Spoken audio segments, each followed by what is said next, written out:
নমস্কার বন্ধুরা, welcome to my channel. আমার চ্যানেলের সকল বন্ধুদের স্বাগত জানাই।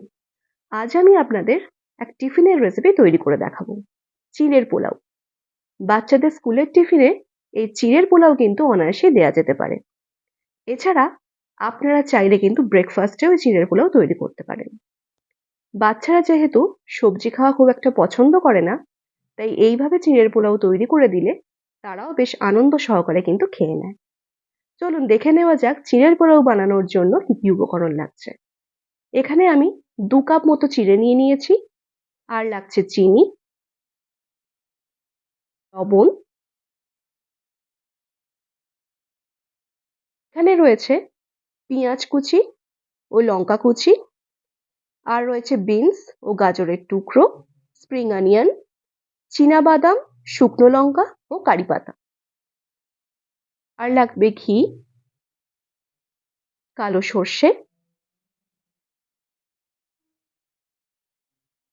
এখানে রয়েছে সাদা তেল ও হলুদ গুঁড়ো। আমার চ্যানেলের নতুন বন্ধু হয়ে থাকলে একটা সাবস্ক্রাইব করে দেওয়ার অনুরোধ রইল। প্রথমে কড়াইতে তেল গরম করে এই চীনা বাদামগুলোকে কিন্তু আমাদের তেলের সঙ্গে একটু ফ্রাই করে নিতে হবে। কিছুক্ষণ ফ্রাই করে নেওয়ার পর এটা আমি একটা পাত্রে তুলে রেখেছি। এরপর ওই একই তেলে দিয়ে দিচ্ছি সামান্য কালো সর্ষে, দিয়ে দিচ্ছি শুকনো লঙ্কা, দিয়ে ফোড়নটাকে কিন্তু আমাদের তেলের সঙ্গে একটু ফ্রাই করে নিতে হবে। এরপর আমি এতে অ্যাড করছি কারি পাতা। কারি পাতাটাও কিন্তু আমাদের একটু হালকা করে ফ্রাই করে নিতে হবে।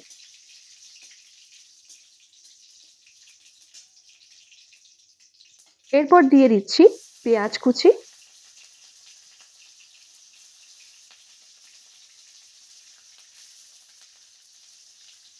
পেঁয়াজটাকেও কিন্তু আমাদের তেলের সঙ্গে একটু ফ্রাই করে নিতে হবে। এরপর হালকা ভাজা ভাজা হয়ে যাওয়ার পর এতে আমি দিয়ে দিলাম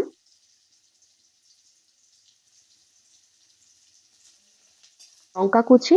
ঝালটা কিন্তু অবশ্যই আপনারা আপনাদের স্বাদ মতো দেবেন।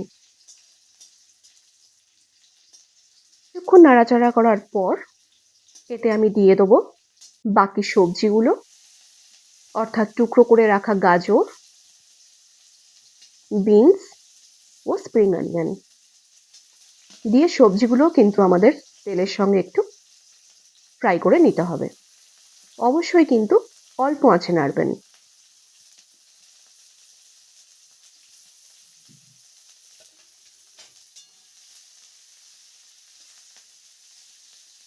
কিছুক্ষণ ভেজে নেওয়ার পর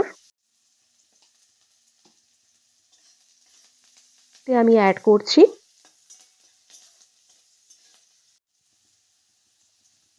হলুদ গুঁড়ো। হলুদটা কিন্তু সামান্য পরিমাণে দেবেন। দিয়ে দিচ্ছি চিড়ে।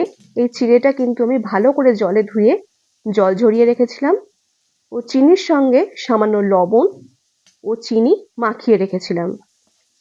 এর ফলে চিড়ে কিন্তু বেশ ঝরঝরে হয়। দিয়ে আবারও কিন্তু চিড়ের সঙ্গে আমাদের সবকিছু একটু ভালো করে নেড়ে নিতে হবে। এরপর আমি এতে অ্যাড করছি আগে থেকে ভেজে রাখা চীনা বাদাম।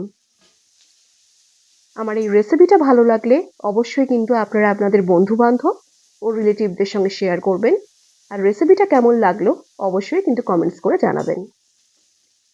এরপর আমি এতে অ্যাড করব পরিমাণ মতো চিনি, আর সব শেষে ওপর থেকে ঘি ছড়িয়ে গরম গরম পরিবেশন করব। তৈরি হয়ে গেল আমাদের আজকের রেসিপি চিড়ের পোলাও। আপনারা সকলে ভালো থাকুন ও সুস্থ থাকুন।